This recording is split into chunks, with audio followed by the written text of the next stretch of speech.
High বন্ধুরা, তো দেখো সারা সকাল কাজ সারার পর একটু দুপুরে ঘুমিয়ে সন্ধ্যেবেলায় ঘুম থেকে উঠে এই যে কাজে হাত দিয়ে দিলাম।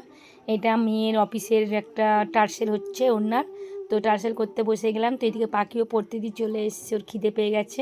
তো ওর জন্য ম্যাগি বসিয়ে সন্ধ্যেবেলার জন্য আটা মাখাটাও হয়ে গেছে, তো ওকে ম্যাগি খেতে দিলাম। তার সাথে জামাইবাবুও বললো আমার জন্য একটু বানাতে, তো জামাইবাবুকেও ম্যাগিটা বানিয়ে জামাইবাবুকে গিয়ে দিয়ে দিলাম।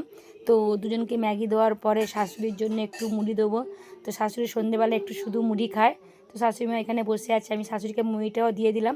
দিয়ে দেখো আমাদের ছজনের ছটা ডিম নিয়ে চলে এসেছি, কপি আলু ভাজা, আজকে ডিমেরও পোচ হবে সবার জন্য, আগে দিয়ে বলে দিচ্ছে। তো আমি আটা মেখে রেখে দিয়েছি, বড় মেয়েরা অফিস থেকেও চলে এসছে। তা বড় মেয়ে বললো দাও মা আমি বেলে দিচ্ছি, তো এইদিকে বড় মেয়ে আটা বেলে দিচ্ছে। তো তোমরা নিশ্চয়ই ভাবছো থালার মধ্যে আটা বেলছে কেন, কারণ পাখি চাকি বেলনাটা নিচে নিয়ে খেলা করছে, তাই আমার মেয়ে কী করেছে থালার মধ্যেই আটাটা বেলে দিচ্ছি।